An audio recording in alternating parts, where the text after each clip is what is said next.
Recognize the gentlelady from North Carolina, Ms. Ellmers, for up to 5 minutes. Thank you, Mr. Chairman. Ms.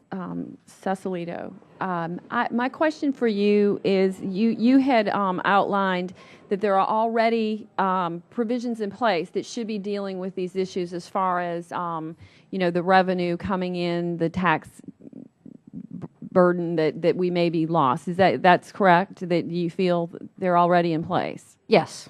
And yet they're not being adhered to?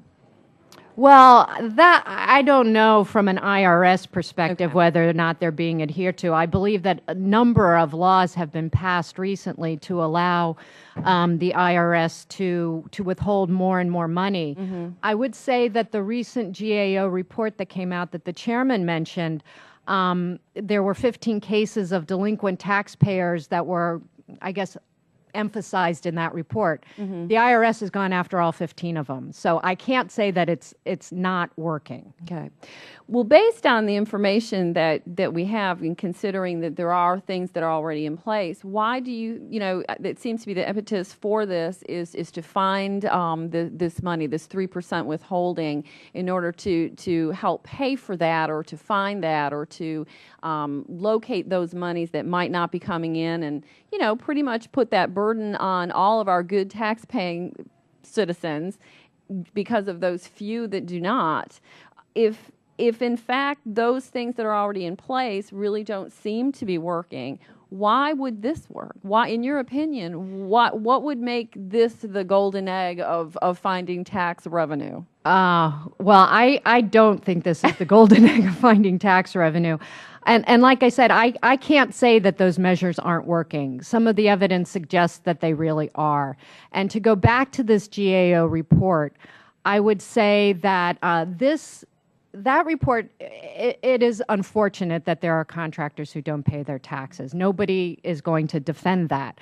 But if you read the report, it was only 5% of the contracts that were actually examined. 45% of the taxes at issue that they found owing were payroll taxes. They were non-income taxes. So will this help that? No, it will not get that entire 45% of the problem that was identified.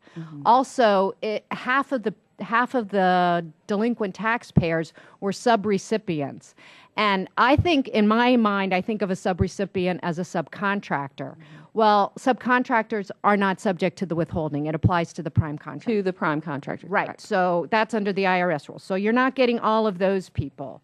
So, I mean, right there, that's not getting all of the problems. There was an additional. Oh, and then the fact that the IRS has taken enforcement actions against all 15 of the cases that it said were known really bad actors. Well, that to me suggests that the system is not broken, that we need to just focus on using the tools that we have available already rather than adding an additional tool.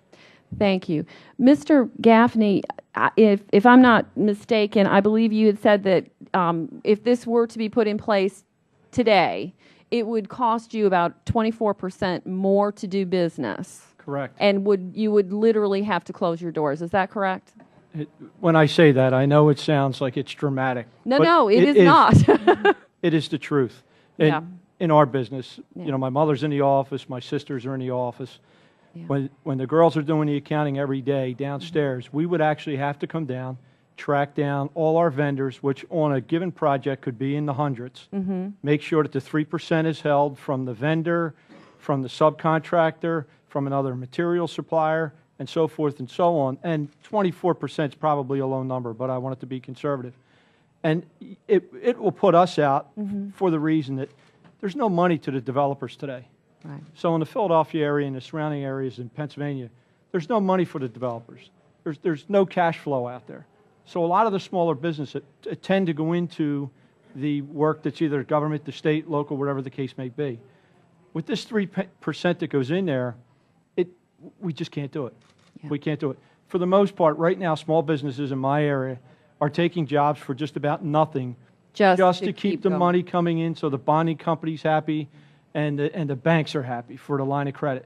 If it wasn't for that, we'd be gone. With that 3% being held for whatever the period of time is, it's coming. It's just a matter of time. Thank you. Mr. Chairman, can I have one more minute for, I'd like to ask Mr. Frost and Mr. Murphy. No objection. You're recognized for an additional minute. Okay. Mr. Frost and Mr. Murphy, I just wanted to ask both of you, as business owners, I believe, Mr. Murphy, you had said that basically this would, for your projected income of 2011 or your projected project, it would cost you about $100,000. Is that? Nothing else, Mr. I'm sorry, Mr. Frost. Did you had said that? We would lose about $130,000 of revenue if it was in today's dollars. Just to adhere to this. Yes. In your opinion, how many jobs would, if you know that that is a cost that you are not going to have to incur, would you be able to go out today and hire someone else to work under you? It would be extremely difficult.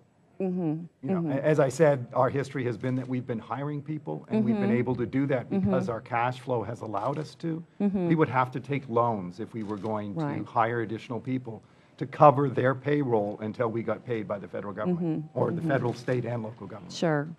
And Mr. Murphy, if you could answer that as well. I agree with Mr. Frost. I'll make one comment about cash flow. Guy told me this a long time ago. It's not air, but it's pretty close to it. Yeah. So it's that important. Well, absolutely. And, again, and in your opinion, for both of you, if we just put this off for a few months or a year, you're still going to be in the same situation because you're still going to be faced with that uncertainty, correct? The uncertainty of it and the inevitability of it if it happens. I mean, it's not like it's going to be easier to take a year from now. Right. Thank you so much for your testimony. I really, it's been invaluable to this situation. Thank you. Thank you.